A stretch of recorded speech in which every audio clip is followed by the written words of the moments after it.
Oh. Ayun, magandang hapon po, guys. Thank you so much na mga viewers namin dyan na very supportive. Ayun, maraming salamat po, guys, for today's video. Kakaiba po ang gagawin natin ngayon dahil gagawa po tayo ng tawag dito sa Mindanao sa amin sa Bisaya is binignit. Sa inyo kung ano ang tawag sa inyo dyan kasi magkakaiba naman tayo ng kasi dito sa Mindanao kasi binignit ang tawag sa amin. So ipakita ko sa inyo kung paano gawin, paano lutuin po ang binignit. Oh my God!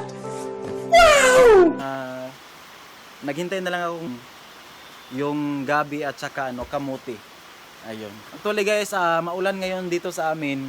Andito nga ako sa labas, nagluluto ako sa sa binignit. So I hope mag-enjoy po kayo, guys. So ito po yung ingredients natin, guys. Gawa tayo ng binignit. So mag-start na po tayo, magbalat na po tayo ng saging. Saging pang unang nabalatan ko, guys. Sorry guys, naka-gloves kasi ako. Hindi naman tayo maarte pero need natin mag-gloves, guys, kasi yung pinalatan natin is matagok po kasi. May mga tagok po sila. So need po tayo na mag-gloves para ayun, kasi mahirap talaga ang mga tagok sa mga nabalatan natin, guys. Ito kamuti kasi ito eh. So ang tagok na ito is sobrang makapit po sa balat natin kaya mag-gloves po muna tayo. So ito kamuti ang nabalatan natin sa pangalawa. Tuloy guys, ito lang po ang ingredients na gagamitin natin sa paggawa po ng binignit na ginataan po. Sa ibang lugar ginataan po ang tawag sa kanila. Ang sa iba namin is bilo-bilo. Pero sa Mindanao kasi, sa mga Bisaya kasi, tawag sa amin is binignit. No? So ayun guys, panoorin niyo po kung paano po magbalat ang mga Bisaya. So ayun. So samahan niyo ako, guys, sa pagbalat po sa mga ingredients po natin. So I hope, guys, na mag-enjoy po kayo sa video na ito. Maraming salamat po.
Una guys, ito.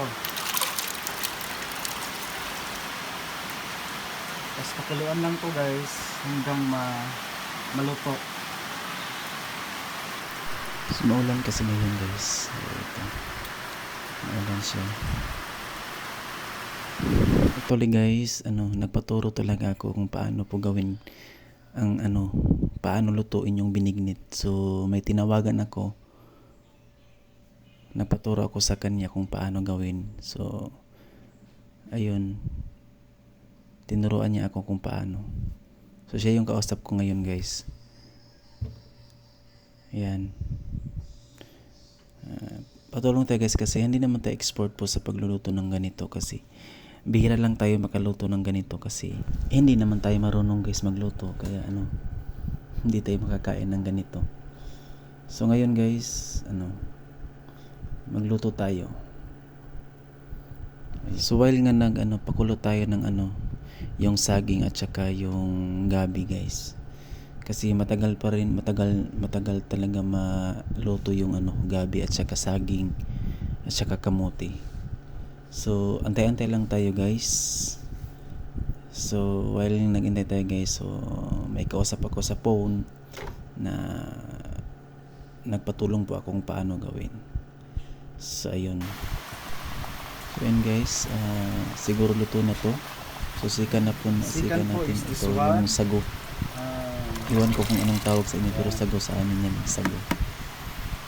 So haluin natin guys. Dumikit yung nung sandok, luwag sa amin.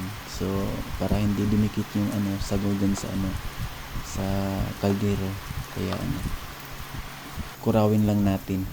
At saka third is pilit. Bigas po to, pilit po. Iwan ko kung tawag sa inyo basta sa amin pilit guys. At saka yung pang last is saging kasi lata na yung yung kamuti natin at saka saging. The third fourth is gata. Ay ito gata ang ginamit namin kasi walang kudkuran dito sa amin eh. Walang kudkuran kaya ito lang yung nilagay namin na gata at saka yung buko. Ito po buko po. Masarap kasi pag lagyan po ng buko yung yung binignit mo. Kaya nilagyan ko ng ng buko. So ito guys, luto na to guys. Kurawin lang natin para haluin lang natin para hindi lumikit yung sa kaldero. Yan.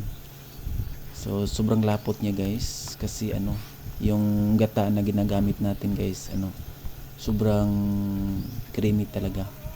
So maganda. So yan, lagyan natin ng asukal. Last na to guys, finish na to kasi luto na kasi. Ayan. Tsaka hinabol ko tong iwan ko anong pangalan to guys. Guys, natapos na ang aking pagluluto ng binignit. So for today guys, actually ang dami na naluto ko. So ang gagawin ko guys, kasi may mga trabahante kami dito na nagawa ng building po sa pinsan ko. So bigyan natin sila ng binignit. Ipatikim natin sa kanila kung gaano kasarap yung niluto ko. Nice. Magbigay ako sa kanila ng isang baso. Ipakita ko sa ipatikim ko sa kanila kung gaano kasarap yung niluto ko. So ayun guys, samahan niyo ako.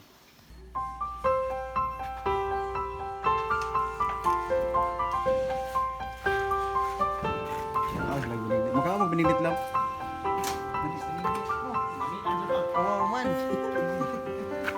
Buling kamot. May binignit yan. Binignit.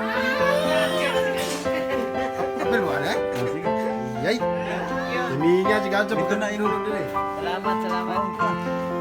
Hindi ko makabuta kinang dili. Dili. Ikaw na pagkuha. Kaya tumagkuhan kasi. Pagkuha gisa ba?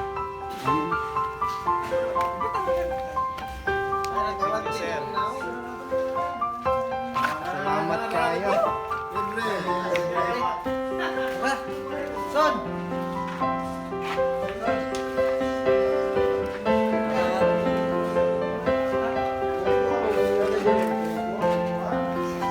Ikaw mo binignet?